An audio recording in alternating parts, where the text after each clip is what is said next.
he does it. Like, he can't throw concussions, but by God, can he read you? But doesn't make a single bit of difference. Atlanta FaZe clutch up. Draza icy in his ones, and obviously has a massive advantage. All right, so we need to talk about this round number 7, okay? So the thing about this round number 7, I thought the setup from FaZe was actually so good in this round. It all came down to MC. I'm going to show you what I think MC actually should have done just based off what his teammates were doing.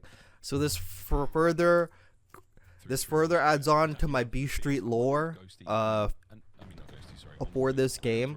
So I actually loved the setup from Atlanta FaZe. I really like this setup so much. Like, this is like guarantees. And I also like the fact that when he called in the RCXD car, like the fact he just like child mid, like just to like know like the RC had the potential to just go right down mid or cross mid, like showing presence to just get the car out of the way instead of just hiding from it. I like that. So it's a small thing. And I liked this setup from Atlanta FaZe. I can't even like for this map, I thought this setup was great.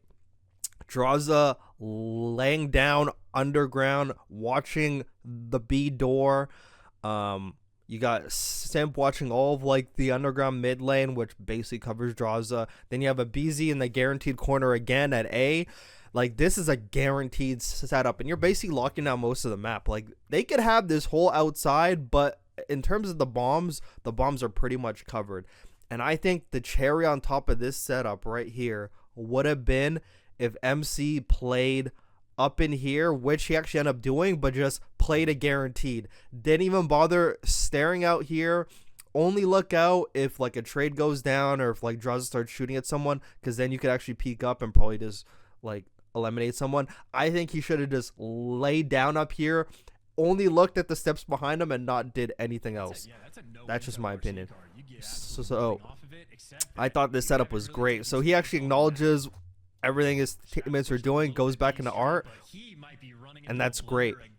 And here goes Scrap going down like the B Street again, further going through like the B Street lore I've been talking about every round.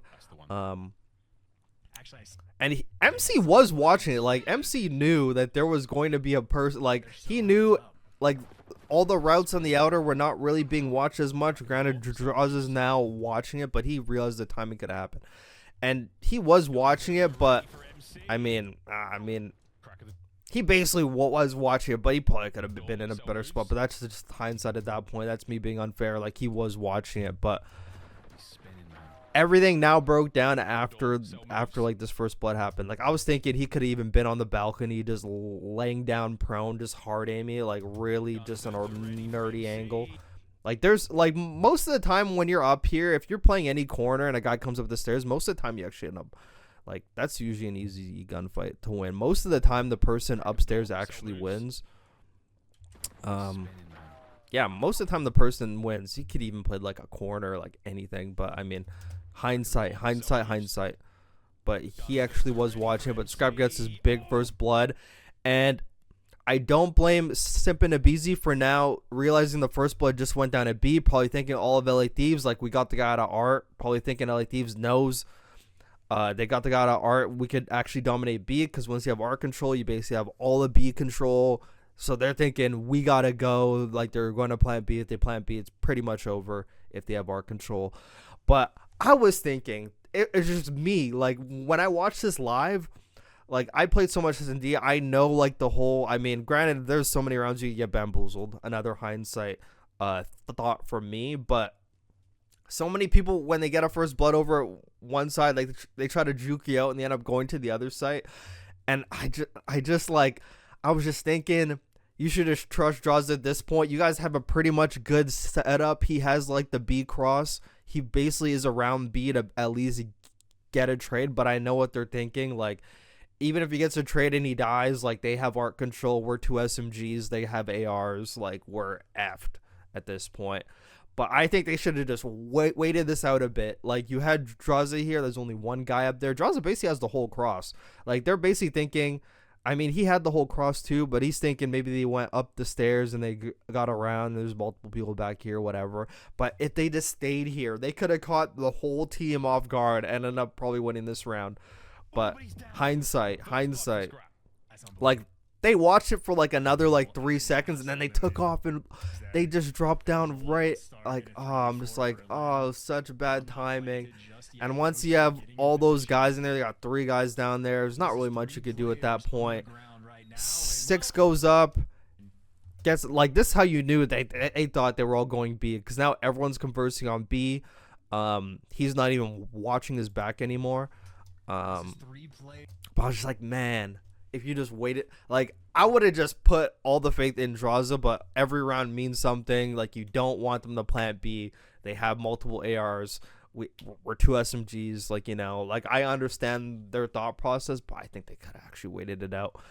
And especially on this map, people are always going back and forth. Whenever people get bloods at B, we see in so many SnD games on this map, when people get bloods at B, they always sprint back to A. They go to B. Like, no one ever, like, gets kills at a bomb site unless, like, they're already at A and they have multiple numbers in there and, like, goes right for the plant. But, I mean, they had control A. I thought the setup they had was perfect, too. I thought it was perfect. Underground right now, and, well, that pretty much decided. Oh, that's it. Then after that, it's honestly over from there. I don't even know. His sim died. Oh yeah, he just came right back through mid, hopped underground. He's just trying to make a play, like they're already down. Not really much you could do this round. Unlikely to get too many more. And then yeah, like this poor guy. Not really much you could do there. But that was a chess round right there. That was a chess round for sure.